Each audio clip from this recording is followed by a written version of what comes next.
नमस्कार बच्चों, मैं संदीप शर्मा श्री राम ऑनलाइन क्लासेस में आपका स्वागत करता हूं। पिछली क्लास में हमने चर्चा की थी पादप प्रजनन होता क्या है, पादप प्रजनन के इंट्रोडक्शन के बारे में, पादप प्रजनन के उद्देश्य के बारे में बात की थी।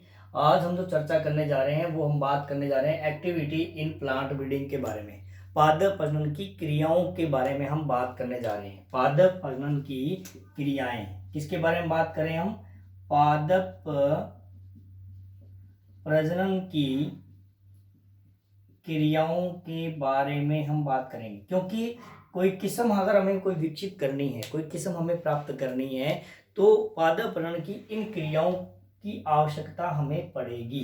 तो सबसे पहली ये देखिए, यहाँ पे क्रियाएं देखिए कौन कौन सी है। पहली क्रिया है विविधता का उत्पादन, दूसरी है चयन, तीसरी है मूल्यांकन, चौथी है गुणन, पांचवी है वितरण। तो सबसे पहले जो चर्चा हम जो करने जा रहे हैं, तो सबसे पहले हम चर्चा करने जा रहे हैं, पहली जो चर्चा आएगी विविधता का उत्पादन। विविधता होनी बहुत ज़्यादा जरूरी है। अगर किसी फसल में विविधता नहीं है, कोई अलग अलग प्रकार की कोई फसल नहीं है, तो उसकी नई किस्म हम कैसे प्राप्त करेंगे? किसी में जैसे गन्ने के बारे में बात करें, किसी में शर्करा की मात्रा ज़्यादा है, किसी में शर्करा की मात्रा कम है, किसी की हाइट बड़ी है, किसी की हाइट छोटी है, तो वह विविधता होनी बहुत ज़्यादा जरूरी है। तो विविधता में कई पॉइंट आएंगे। तो सबसे पहला जो पॉइंट आता है वो आता है ग्रामीण। कौन सा आता है? ग्रामीण। अब बात आती है कि ग्रामीण क्या है। ग्रामीण का मतलब क्या होता है कि जब मनुष्य किसी भी किस्म को विकसित करने के लिए जंगली प्रजाति जो है उसको पहली बार उसको प्राप्त करके कहीं दूसरे स्थान पर उगाता है, तो उसको हम क्या कहते हैं? ग्रामीण कहते हैं। क्या कहते हैं? ग्रामीण। और ये ध्यान रखना, ग्रामीण जो है एक प्रथम अवस्था है। प्रथम अवस्था क्या है? प्रथम अवस्था। मैं एक बार दोबारा बता देता हूं आपको कि ग्रामीण क्या है। ग्रामीण जब जंगली प्रजाति जो है उसको किसी दूसरे स्थान पर उगाना, अपने लाभ के लिए उगाना, वो क्या कहलाता है? ग्रामीण कहलाता है। क्या कहलाता है? ग्रामीण। मैं बात कर रहा हूं विविधता का उत्पादन वाले टॉपिक में जो पहला पॉइंट जो आता है उसके बारे में बात कर रहा हूं। ग्रामीण क्या होता है, ठीक है। दूसरा जो पॉइंट आता है वो आता है, दूसरा पॉइंट जो आएगा वो आएगा जनन द्रव्य का, जनन द्रव्य का संग्रह। जनन द्रव्य का संग्रह। जनन द्रव्य संग्रह क्यों? देखिए, जो हमने ग्रामीण किया, हमने जंगली प्रजाति हमने लेके आए, हमने किसी खेत में किसी भी जगह पर हमने उसको उगाया, जो हमें किस प्राप्त थी उसका जो जर्म प्लाज्म है उसको हमने इकट्ठा किया। उसको स्टोर करना बहुत ज़्यादा जरूरी है। हमने उसके जनन द्रव्य को हमने क्या किया? इकट्ठा किया। ये बहुत ज़्यादा जरूरी है। उसके बाद आता है, उसके बाद में जो आएगा आएगा पादप पुरस्तापन। पुरस्तापन। देखिए थोड़ा सा इसको समझ लेना कि ये क्या है। क्या पादप पुरस्तापन क्या होता है कि हमने विविधता के उत्पादन में सबसे पहले हमने किया है ग्रामीण। दूसरा हमने पढ़ा है जनन द्रव्य का संग्रह। भी हमने जंगली प्रजाति लेके आए, उसको हमने उगाया, उसके बाद में हमने उसका स्टोर किया। उसके बाद में हम क्या करेंगे? पादप पुरस्तापन करेंगे। पादप पुरस्तापन जो स्टोर किया हुआ है ऐसी जगह पे उगाना जहां पर उस किस्म को हमने पहले कभी उगाया नहीं है, उसको वहां पर उस स्थान पर उगाना ही क्या कर, दूसरे स्थान पर जहां से प्राप्त किया है वहां पे तो ऑलरेडी वो हो ही रही है, कोई दिक्कत नहीं, वहां पे तो जब वो प्राप्त है, परंतु दूसरी जगह पर उसको उसका संग्रह स्टोर करके बाद में हमें दूसरे स्थान पर उगाना ही क्या कहलाता है? पादप पुरस्तापन कहलाता है। उसके बाद हम क्या करें? पादप पादप पुरस्तापन हमने उसको तैयार कर लिया। 4 नंबर इसका क्या आएगा? 4 नंबर आएगा इसका संकरण। क्या आएगा? संकरण। संकरण का मतलब आपको पता ही है। हाइब्रिडेशन का मतलब क्या होता है कि दो या दो से अधिक प्रजातियों के बीच में आपस में क्रॉस करवा करके एक अच्छी किस्म प्राप्त करना क्या कहलाता है? संकरण कहलाता है। पांचवा जो पॉइंट आएगा वो आएगा उत्परिवर्तन।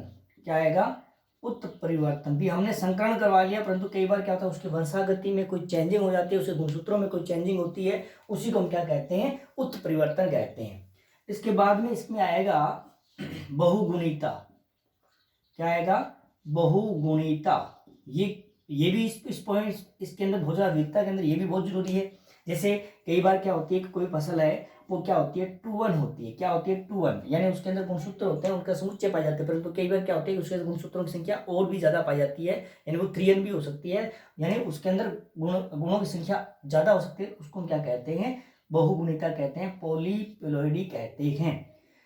सातवां पॉइंट आता है आनुवांशिकी अभियांत्रिकी जेनेटिक्स इंजीनियरिंग का भी विविधता में हम इस्तेमाल करेंगे, क्योंकि हमारे पास किसी प्रकार के सूक्ष्म जीव हैं, कोई और अलग प्रकार के जो भी हैं, उनका हम आवश्यकता के अनुसार उसका उपयोग में लेते हुए हम क्या करेंगे, आनुवांशिकी अभियांत्रिका का भी हम इस्तेमाल करेंगे। देखिए मेरा पहला पॉइंट आपको मैंने समझाया है विविधता का उत्पादन। देखो पादप प्रजनन की जो क्रियाएं हैं उसमें पहला पॉइंट चल रहा है अभी इसके अंदर, हालांकि इसके डिटेल में हम चर्चा करेंगे, ये तो भी सिर्फ नॉर्मली ही मैं आपको समझा रहा हूँ क्योंकि इसके बारे में बुक में डिटेल में भी दिया हुआ है।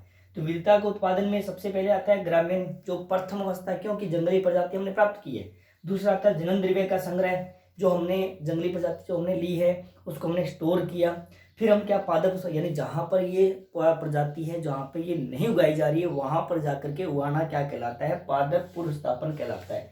फिर उनके बीच जो हमने पादप पुनर्स्थापन जो किया उसके बाद में हमने क्या करवाना है, उनके बीच में क्रॉस करवा करके हमें क्या करना है, एक हाइब्रिड किस्म प्राप्त कर सकते हैं, संकरण करवा सकते हैं। कई बार उन प्रजातियों के अंदर अलग जगह पे उगाने से भी हमें उसमें क्या होता है, वंशागति में चेंजिंग आ जाता है, उसे हम क्या कहते हैं, म्यूटेशन कहते हैं। ये भी बहुत ज़्यादा जरूरी है।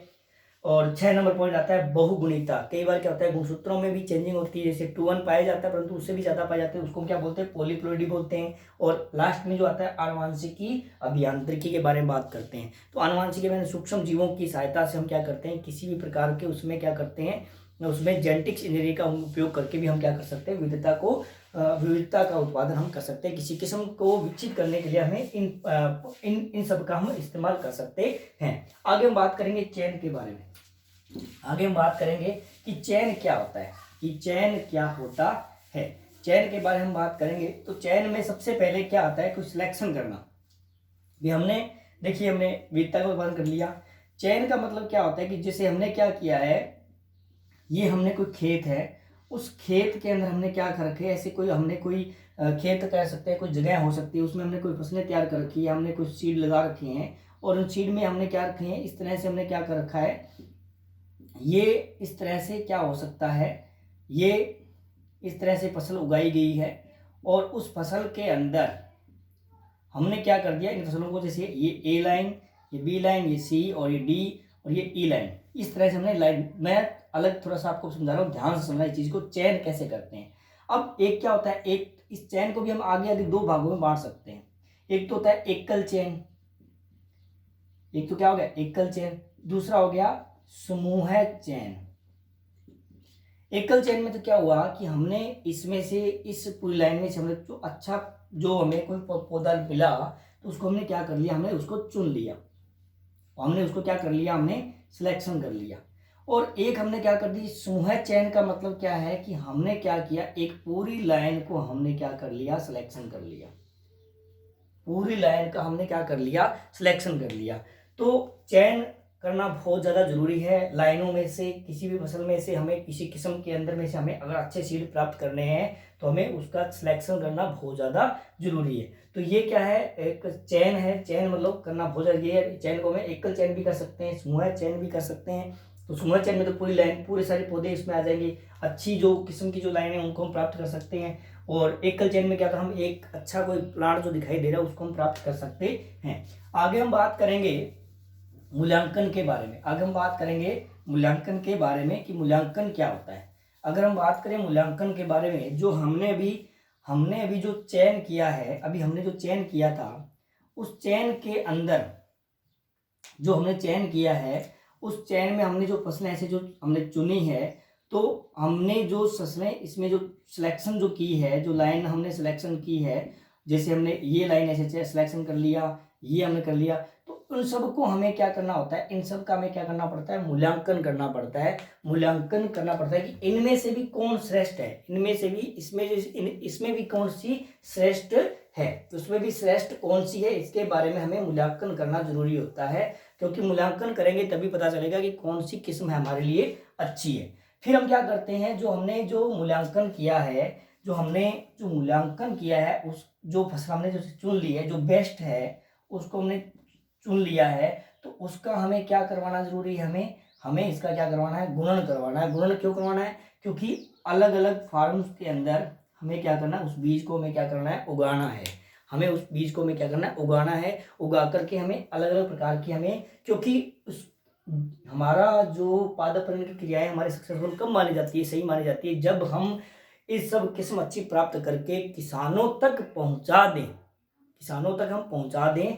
ये क्या कहलाता है, अच्छी तरह से पादपरण की क्रियाएं मानी जाती है। तो यहाँ पे मूल्यांकन किया, मूल्यांकन के बाद हम क्या करेंगे, उसका गुणन करवाएंगे। गुणन करवाने के बाद में, गुणन करवाने के बाद में हम क्या करेंगे, जो हमारे पास जो अच्छी प्रकार के जो सीड हमें प्राप्त हो जाएंगे, किस्म प्राप्त हो जाएगी, उसको हम क्या करवाएंगे, वितरण करवाएंगे। वितरण कहाँ करवाएंगे, किसानों तक पहुंचाने की जो प्रक्रिया जो होती है, पहुंचाने की जो प्रक्रिया जो होती है, उसे हम क्या कहते हैं, वितरण कहते हैं। क्या कहते हैं, वितरण कहते हैं। देखिए मैंने आज 5 पादपरण की क्रियाओं के बारे में यहाँ पे चर्चा की। सबसे मैं एक बार रिपीट कर देता हूँ। पहली आती है विविधता का उत्पादन। विविधता के उत्पादन में मैंने आपको 7 पॉइंट पढ़ाए थे। 7 पॉइंट में सबसे पहले ग्रामीण आया था, दूसरा उसमें जनन द्रव्य संग्रह आया था, उसके बाद संकरण आता है, उसके पादप पुरुष स्थापन आता है, उसके बाद संकरण आता है, उसके बाद में उत्परिवर्तन आया था, उसके बाद उसमें बहुगुणिता थी, उसके बाद उसमें क्या था, उसमें आनुवंशिकी अभियांत्रिकी था। ये 7 पॉइंट मैंने आपको यहाँ पे समझाया। उसके बाद हमने बताया चयन क्या होता है, चयन करना, फिर चयन के बाद हमने किया मूल्यांकन, मूल्यांकन के बाद हमने किया गुणन, और गुणन के बाद हमने किया वितरण। तो ये पॉइंट टू पॉइंट पादपर्ण की क्रियाएं हमें करवानी पड़ती है। तो आगे की जो क्लास रहेगी उसमें हम चर्चा करेंगे, यानी जो ये जो विविधता वाला जो पॉइंट है, इसके अंदर हमने जो 7 पॉइंट जो हमने पढ़े थे, इन 7 पॉइंटों के अंदर जो हमने ग्रामीण पढ़ा है, ग्रामीण में क्या होता है, ठीक है, ग्रामीण के बाद हमने जर्म प्लाज्म का जो स्टोर होता है उसके अंदर क्या होता है, संकरण क्या होता है, पादप पुनर्स्थापन क्या होता है, इनके बारे में हम पूरी तरह से डिटेल में हम पढ़ेंगे। धन्यवाद।